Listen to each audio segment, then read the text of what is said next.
Hi, Jamie from Jelly Switch. And I think a lot about flexibility as we build out our software products and I manage the co-working space. And it's one of those things that is becoming this buzzword and almost like a perk for corporations in terms of attracting and retaining talent. But what it comes down to is that flexibility needs to be more than a perk. It really does need to be a core value for any corporation and for any co-working space that is serving the distributed workforce.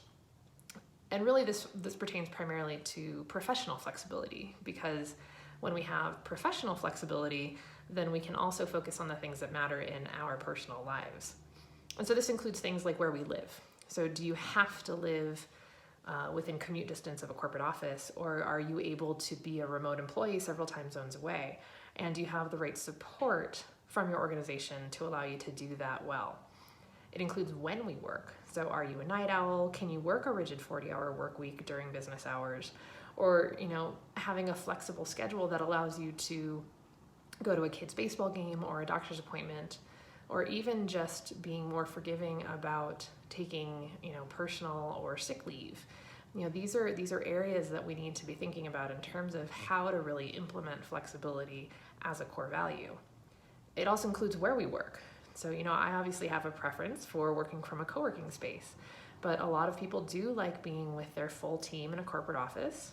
Others like to be in a home office where they can be, close to their kids if they have young children at home, or maybe their office isn't pet friendly and so they like to be home with their dog.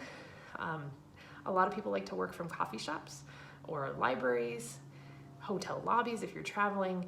Honestly, when the summer hits up here in Tahoe and it's really nice weather, I like sometimes taking a few hours to work from a hammock. And it also comes down to how much we work and introducing flexibility there. So allowing for varying workloads. This could be a seasonal thing. It could be around people's personal leave or vacations or sabbaticals. But also even just week to week. Sometimes we have really productive days and other days we're totally brain dead and it's just, things aren't working out. And so making sure that the outcomes are set so that they can be measured on the appropriate scale is, again, another way to really introduce and honor flexibility in your work life. Also, who we work with. So again, another benefit of co-working is you get to work around an amazing group of professional peers that aren't necessarily working on the same things you are. And so a lot of people really thrive off of what you can learn and the community you get there. But other days you might want to be at home and not be around anybody, especially if you're really introverted or you need some quiet time. Even just offering flexibility in terms of how often you communicate with your managers or your direct reports. Like, do you have asynchronous communication set up really well in your organization to allow for that type of flexibility? And again, it's not that a 40-hour work week or a corporate office are negatives in any way. It's just that there should be flexibility to the level of even day-to-day choices. Someone that works remote one day or 1 month or 1 year may not want to the next year. And so you shouldn't be stuck in that type of work life, no matter what the scale.